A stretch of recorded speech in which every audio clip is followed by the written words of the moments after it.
আজকে সন্ধ্যায় ভাবছি আমি একটু স্যুপ বানাবো। অনেক দিন কোনো স্যুপ খাওয়া হয় না। বেশ কয়েকদিন ধরে ভিডিও দেখছিলাম, আবার অনেকেই স্যুপ বানাচ্ছে, সেটা ছবি পোস্ট করছে। সেইটা দেখে আমার খুব স্যুপ খেতে ইচ্ছা করছিল, তাই ভাবলাম আজকে সন্ধ্যায় স্যুপটা বানিয়ে ফেলি। আজকে না কোনো থাই স্যুপ বানাবো না, একেবারে অথেন্টিক কর্ন স্যুপ বানাবো। আমি এখানে প্রথমে একটু বাটার দিয়ে নিচ্ছি। বাটার দিয়ে নিলে না স্যুপের টেস্টটা কিন্তু অনেক মজার হয়।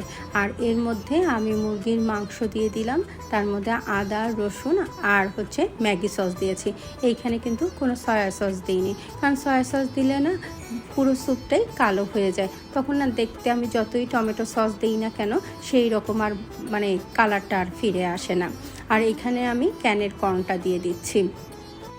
তারপরে আমি খুব ভালোভাবে নেড়ে নিয়ে পানি দিয়ে দিলাম। শীতের সন্ধ্যায় না স্যুপ খেতে কিন্তু বেশ মজা লাগে। থাই হোক বা কর্ন স্যুপ হোক, যে কোনো স্যুপই খেতে কিন্তু বেশ মজা লাগে। আগে না আমাদের ছোটোবেলায় কি পরিমাণ শীতটা যে পড়তো, ওই রকম শীতটা এখন তো আর পড়ে না। তারপরেও এই ঠান্ডার সময় একটু গরম গরম স্যুপ খেতে কিন্তু বেশ মজাই লাগে।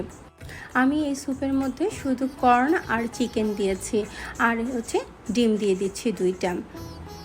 আমি যখন ছোট ছিলাম তখন কোনো থাই স্যুপ পাওয়া যেত না আর চাইনিজ রেস্টুরেন্টে, শুধুই এই কর্ন স্যুপটা পাওয়া যেত।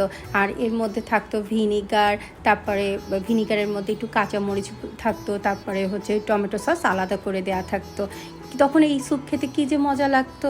আর আমি এই পানির মধ্যে যখন ফুটে উঠেছে, মুরগিটা যখন সিদ্ধ হয়ে গিয়েছে, তখন আমি এর মধ্যে টমেটো সস দিয়ে দিলাম আর দিয়ে দিয়েছি চিকেন পাউডার। এখানে চিকেন কিউবটা দেওয়া যায়, কিন্তু আমি আর চিকেন কিউব করিনি, যেহেতু আমার বাসায় চিকেন পাউডারটা আছে, সেই জন্য আমি চিকেন পাউডারটাও দিয়েছি।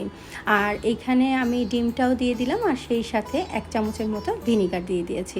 এইটা না খুব ভালো টেস্ট নিয়ে আসবে কর্ন স্যুপটার মধ্যে। আর শেষে দিয়ে দিলাম কর্নফ্লাওয়ার।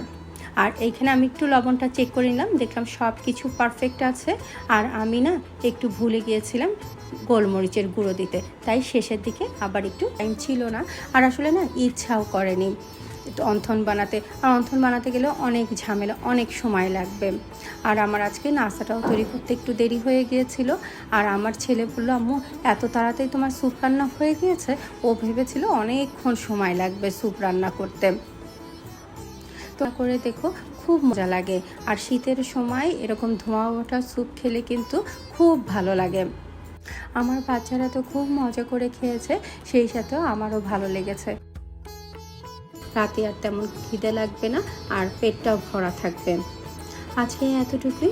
সবাই ভালো থেকো, সুস্থ থেকো, আর নিজের প্রতি খেয়াল রেখো।